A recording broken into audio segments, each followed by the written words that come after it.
கூட்டுத் தொழுகை ஆரம்பமாகும் போது அதனை நடாத்துகின்ற இமாம் பின்னால் உள்ள மாமூம்களை வரிசையிலே ஒழுங்காக நிற்கச் செய்வார். அதன் பிறகு தொழுகையை ஆரம்பித்து நடாத்துகின்ற போது தாமதமாக வருகின்றவர்கள் பின் வரிசைகளிலே வந்து இணைந்து கொள்வார். இவ்வாறு வந்து இணைபவர்களிலே ஒருவர் முன் வரிசையிலே தனக்கான ஒரு இடம் இருந்தும் கூட அடுத்த வரிசையை ஆரம்பித்து விடுகின்றார். அதன் பிறகு வரக்கூடியவர்கள் முன்னால் உள்ள அந்த இடைவெளியை கவனிக்காது அடுத்த வரிசையிலே இணைந்து கொள்ளுகின்றார்கள். தெரிந்தோ தெரியாமலோ இவ்வாறு முன் வரிசையிலே ஒருவருக்கு இடமிருக்கத்தக்க அடுத்த வரிசைகளிலே நின்று தொழுவது என்பது இஸ்லாமிய பார்வையில் இதன் சட்டம் என்ன? அந்த இடைவெளியை நிரப்புவது சிறப்பானது. இருந்தாலும் பின்னால் தொழுபவர்களது தொழுகையில் எந்த பாதிப்பும் ஏற்படாது என்பது உண்மையா? அல்லது இடைவெளி இருக்கத்தக்க பின்னால் வரிசைகளில் தொழுபவர்களுடைய தொழுகை ஏற்கப்பட மாட்டாதா என்ற விடயம் பற்றி ஒரு தெளிவான பதில் தருமாறு நண்பர் ஒருவர் அடுத்து ஒரு கேள்வி தொடுத்திருக்கின்றார். இது மிக முக்கியமான ஒரு கேள்வியாகும். ஏன் முக்கியத்துவம் பெறுகின்றது என்றால், வரிசைகள் ஒழுங்காக, நேராக, நெருக்கமாக, முழுமையாக இப்படி அதற்குரிய தன்மைகளோடு இல்லை என்றால் உங்களது உள்ளங்களுக்கிடையிலே வேறுபாடு, கருத்து முரண்பாடு, பிளவுகள் ஏற்பட்டுவிடும் என நபி அவர்கள் கூறுகின்றார்கள். இப்படி பிளவுபடுவதென்பது சுவனத்தை தடை செய்கின்ற ஒரு மிகப்பெரிய ஹராமான விடயம் என்பதை இஸ்லாம் இந்த அடிப்படை விடயத்தை குர்ஆன் சுன்னாவிலே தெளிவுபடுத்துவதை நாம் காணலாம். எனவே வரிசைகளை ஒழுங்காக, நேராக, நெருக்கமாக, முன்வரிசை முழுமையாக, அடுத்த இறுதி வரிசையில் தான் குறை இருப்பதென்றால் இருக்க வேண்டும் என்ற விடயத்தில் நபி அவர்கள் பல்வேறு ஹதீஸ்களை கூறியிருக்கின்றார்கள். சஹீஹ் முஸ்லிமிலே தனியான ஒரு தொழுகை என்ற பாடத்தின் 28வது தலைப்பு இது பற்றிய தலைப்பாகவே காணப்படுகின்றது. அதே நேரத்தில் இந்த விடயத்தில் உலமாக்கள் 2 வகையான ஒரு கருத்தை கூறியிருக்கின்றார்கள். நபியின் பெயரால் பதிவு செய்யப்பட்ட ஒரு செய்தி, வரிசைகளுக்கு பின்னால் தனியொருவராக ஒருவர் தொழுதால் அவரது தொழுகை ஏற்கப்பட மாட்டாது என்றொரு செய்தி இப்னு ஹிப்பான், முஸ்னத் அஹமது உட்பட பல்வேறு நூல்களிலே பதிவாகி இருக்கின்றது. சலபித்துவ உயர்மட்ட உலமாக்கள் கூட இதனை உண்மையான ஹதீஸ் என நம்பி, ஏன் இமாம் அஹ்மத் பின் ஹம்பல் அவர்கள் கூட வரிசைகளுக்கு பின்னால் தனி ஒருவராக நின்று தொழுதால் அந்த தொழுகை ஏற்கப்பட மாட்டாது என்ற சட்டத்தை கூறி வைத்திருக்கின்றார்கள், எழுதி வைத்திருக்கின்றார்கள். ஆனால் இது தவறானது. ஏனென்றால் அவ்வாறு கூறக்கூடிய அந்த செய்தியே உண்மையான ஹதீஸ் அல்ல என்பதை வேறு சில அறிஞர்கள் சுட்டிக்காட்டி இருக்கின்றார்கள். இந்த 2வது தீர்ப்புத்தான் சரியானது என்பதை இது விடயத்தில் நாம் அலசுகின்ற போது அறியக்கூடியதாக இருக்கின்றது. சஹீஹ் புகாரிக்கு விளக்கம் எழுதிய இமாம் இப்னு ஹஜர் அவர்களும் இந்த தொழுகைக்கு பின்னால் தனியாக ஒருவர் வரிசையில் நின்று தொழுதால் அவருக்கு தொழுகை கிடையாது என்ற செய்தி இது விமர்சனத்திற்குரியது என்ற விடயத்தை இமாம் இப்னு ஹஜர் அவர்களும் கூறியிருக்கின்றார்கள். அதேபோன்று இப்னு பத்தால் என்ற அறிஞர் முன் வரிசைகள் பூரணமாகிய நிலையில் அவரது தொழுகை ஏற்கப்படும் என்ற சரியான தீர்ப்பை கூறியிருக்கின்றார்கள். சஹீஹ் புகாரிலே 727வது இலக்கத்தில் ஒரு ஹதீஸ் காணப்படுகின்றது. அனஸ் ரலியல்லாஹு அன்ஹு அவர்களுடைய தாயாராகிய உம்மு சுலைம் அவர்கள் நபியோடு அனஸ் ரலியல்லாஹு அன்ஹு அவர்களும் மற்றொரு யத்தீம் சிறுவனும் பின்னால் வரிசை அமைத்து நிற்க, அதன் பின்னால் தனி ஒருவராக அனஸ் ரலியல்லாஹு அன்ஹு அவர்களுடைய தாய் தொழுதார்கள் என்ற ஹதீஸ் இந்த சஹீஹ் புகாரியிலே காணப்படுகின்றது.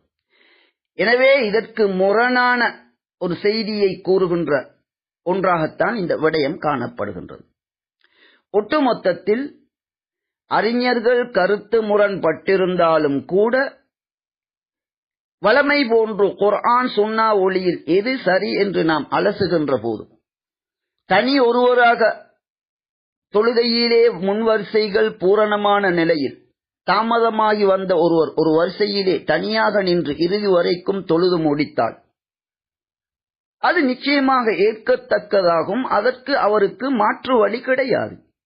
அதே நேரத்தில் இந்த இடத்தில் புரிந்து கொள்ள வேண்டிய விடயம், தொழுகையிலே வரிசைகள் இருக்கின்ற போது அதிலே இடம் இருக்கும் என்றால் அந்த வரிசையிலே இணைவது, முன்வரிசை பூரணமாகிவிட்டால் தனியொருவராக அடுத்த வரிசை ஆரம்பிக்க வேண்டிய இடத்தில் ஆரம்பிக்காமல் எங்கோ நின்று கொண்டு தூரத்திலே நின்று தொழுவதென்பது, இதனைத்தான் இஸ்லாம் அனுமதிப்பதில்லை.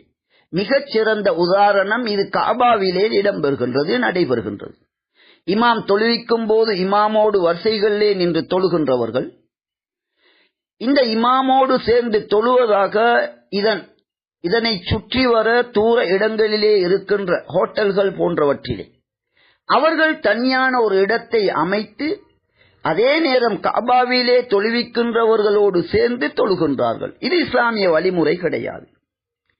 இமாமை நெருங்கி நிற்க வேண்டும், முன் வரிசைகளிலே இடம் இருந்தால் அதிலே வந்து நிற்க வேண்டும், வரிசை பூரணமாகியதன் பிறகுதான் மற்றொரு வரிசையை ஆரம்பிக்க வேண்டும். இதுவற்றை தூண்டுகின்ற பல்வேறு ஹதீஸ்கள் இருக்கின்றன. எனவே இவ்வாறு முன்வரிசைகள் பூரணமாகியதன் பிறகுதான் அடுத்த வரிசை ஆரம்பிக்கப்பட வேண்டும்.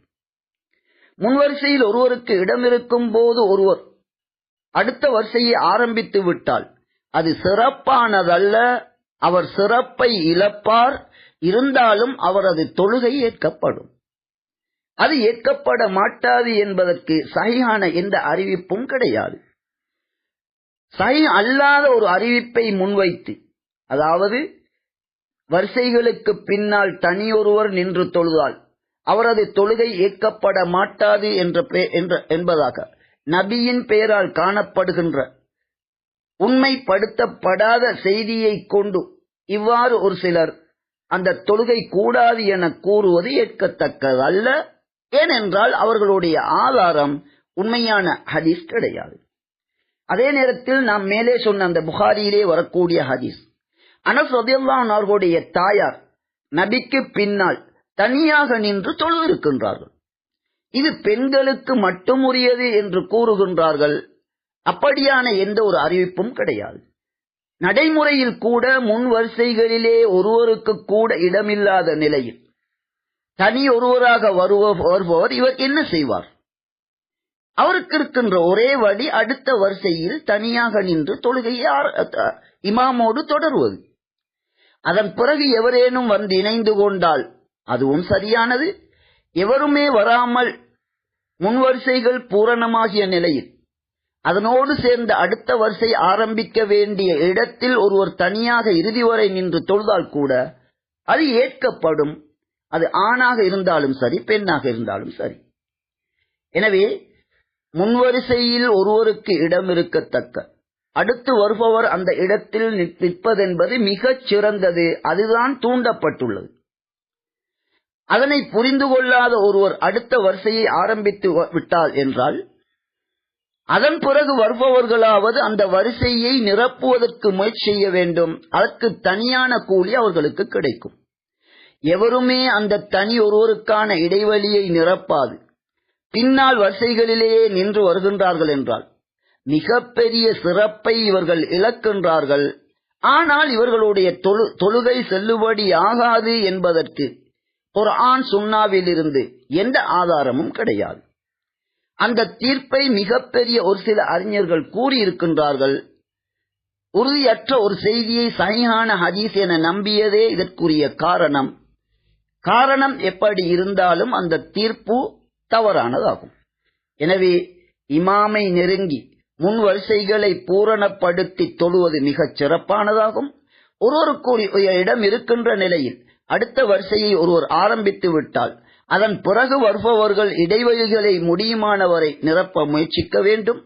எவருமே அந்த இடைவெளிகளை நிரப்பாவிட்டால் மிகச் சிறந்த சிறப்புகளை அவர்கள் இழக்கின்றார்களே ஒழிய அவர்களது தொழுகை ஏற்கப்பட மாட்டாது என்பதற்கு வஹீயிலிருந்து, குர்ஆனிலிருந்தோ சஹீஹான ஹதீஸிலிருந்தோ எந்த ஆதாரமும் கிடையாது என்பதே இந்த விடயத்தில் குர்ஆன் சுன்னா மூலம் நிரூபிக்கக்கூடிய நாம் காணக்கூடிய மிக தெளிவான உண்மையாகும்.